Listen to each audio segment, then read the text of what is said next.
Hey there, I'm Lily. Let me tell you about the moment my life flipped upside down. It was a quiet Sunday afternoon in our small suburban neighborhood.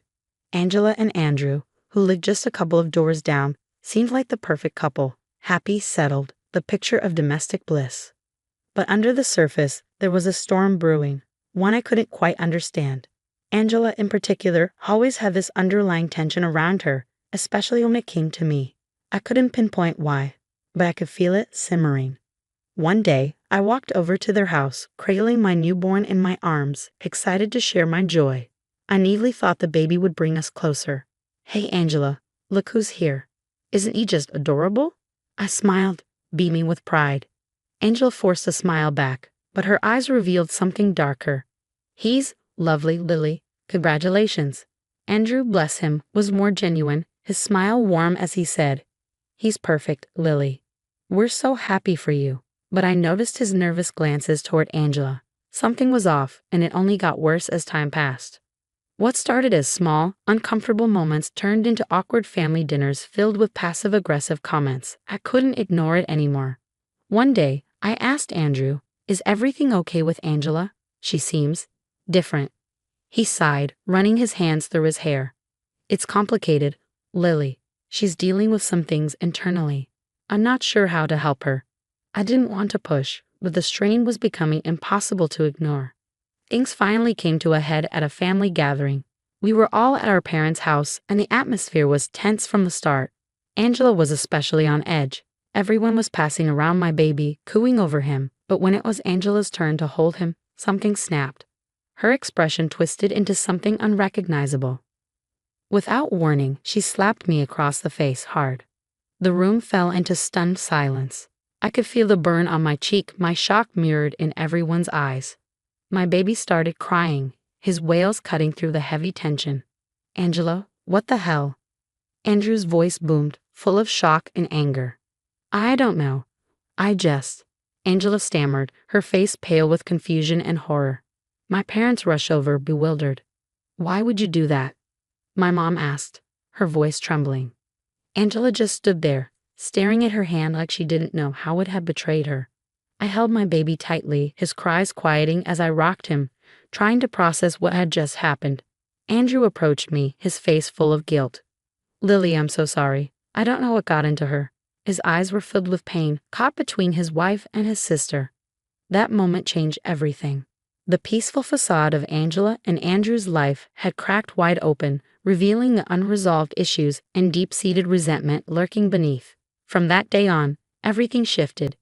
The tension that had been slowly building exploded, and none of us would come out of it unchanged. In the days following the assault, the atmosphere in our family was thick with tension, almost suffocating.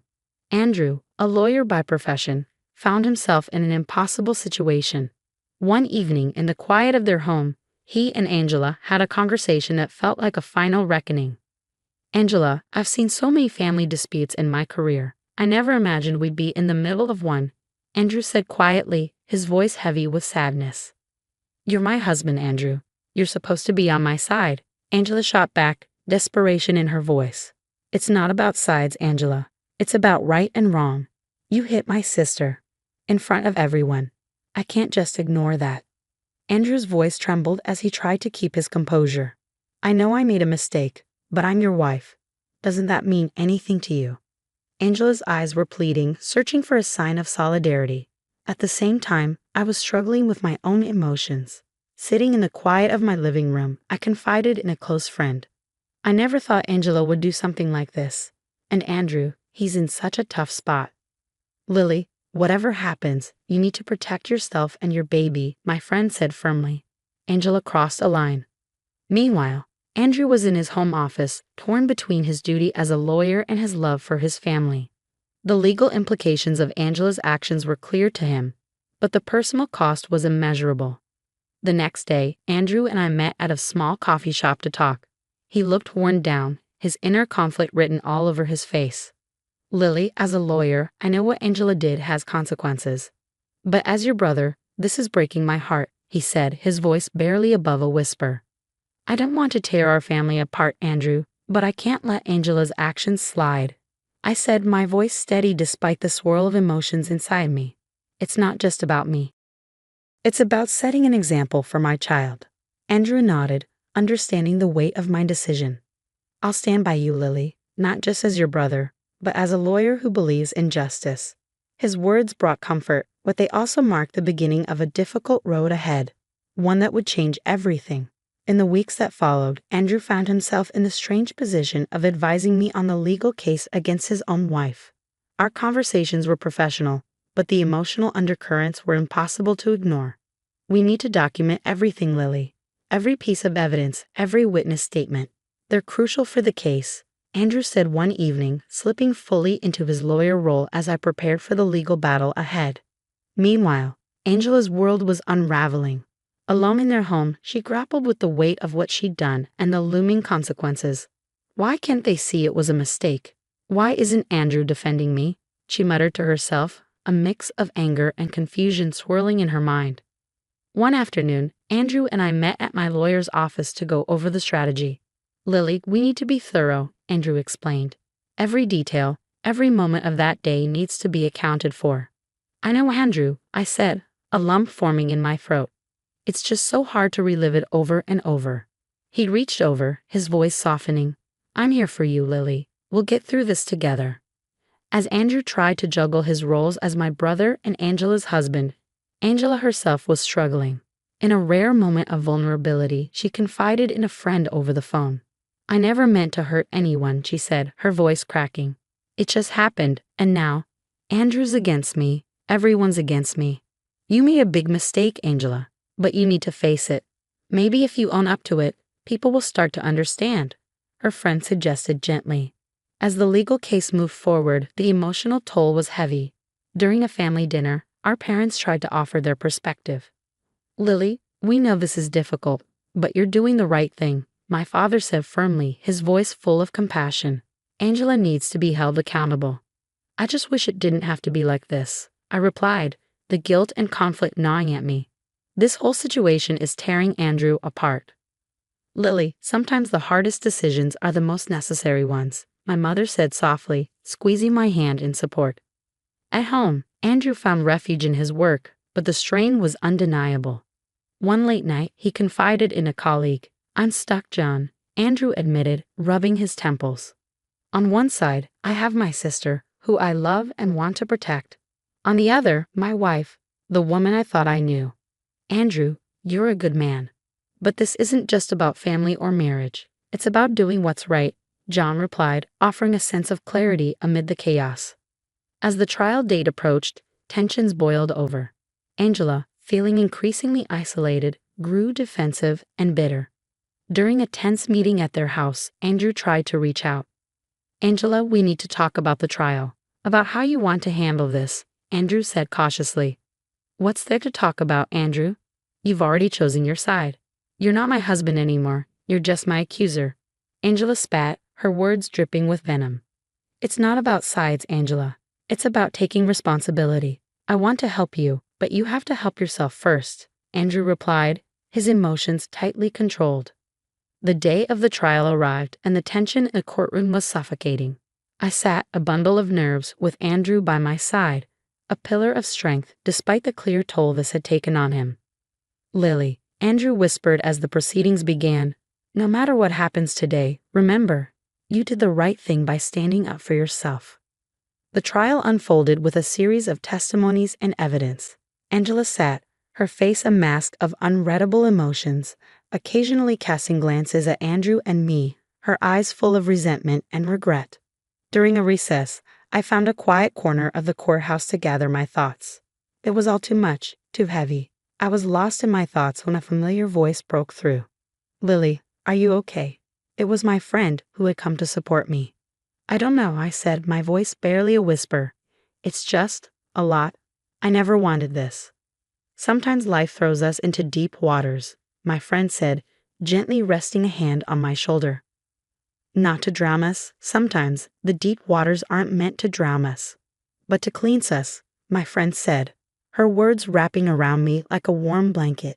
Back in the courtroom, Angela's defense painted her actions as a momentary lapse in judgment. When Angela finally took the stand, her voice trembled as she spoke. I never meant to hurt anyone. I lost control, and I regret it every single day. I'm truly sorry, she said, her eyes briefly meeting mine. The trial concluded, and the judge delivered the verdict. Angela was found guilty. The weight of her actions finally caught up to her as the sentence was pronounced. A collective sigh of relief echoed through the courtroom. Afterward, Andrew and I walked out together, the sun shining brightly, in stark contrast to the turmoil we felt inside. Lily, I'm sorry for everything. I hope we can move past this and rebuild our lives, Andrew said, his voice filled with both hope and exhaustion. I hope so too, Andrew. We've all lost something in this. It's time to heal, I replied, feeling a sense of closure but knowing the road to recovery would be long. In the weeks that followed, life slowly began to find a new rhythm. I focused on healing and taking care of my child, finding strength in the simple joys of motherhood. During a quiet evening, I sat with our parents, sharing a meal and reflecting on the past months. Lily, you've shown so much strength through all of this. We're proud of you, my father said warmly, pride shining in his eyes. It wasn't easy, but I've learned a lot about myself, about forgiveness, and about moving forward, I said, feeling a peace I hadn't felt in months. Meanwhile, Angela faced her own journey of redemption. Alone but determined, she began attending counseling sessions, confronting the demons that had led to her downfall. In one session, she confided in her therapist. I've lost everything, my husband, my dignity. How do I even begin to make things right? Angela asked, her voice heavy with regret. It starts with forgiving yourself, acknowledge your mistakes, learn from them, and then you can start to rebuild, her therapist replied, offering her a glimmer of hope. As the seasons changed, so did the chapters of our lives. I found joy in my role as a mother, witnessing my child's innocent growth. One sunny afternoon, as we played in the park, Andrew approached us, his steps hesitant but sure.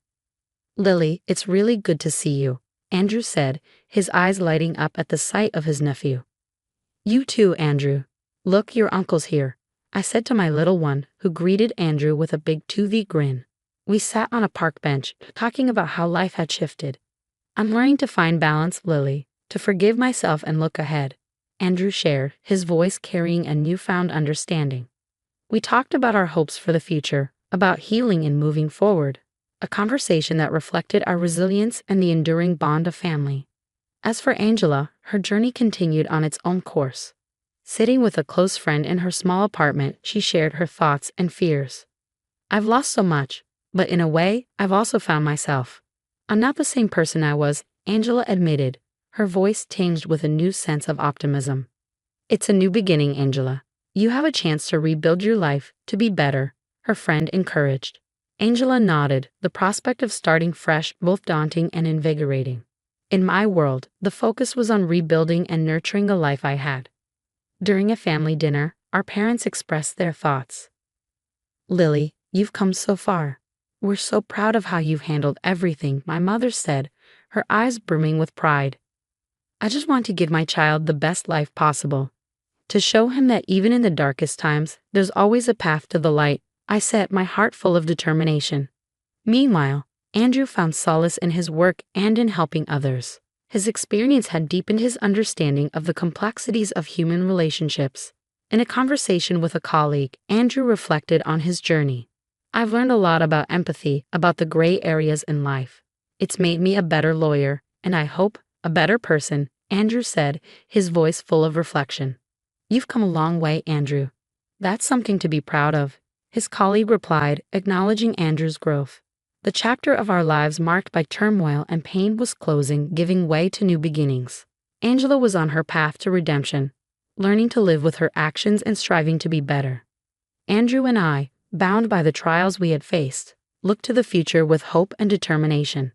That night, as I tucked my baby into bed, I reflected on the journey we had all taken, the pain, the lessons, the growth. Our story was one of resilience, of facing the consequences of our actions, and of the enduring power of family and forgiveness. Now, here's a question for you. If you were in Andrew's position, torn between supporting your spouse and standing up for justice for a family member, what would you do?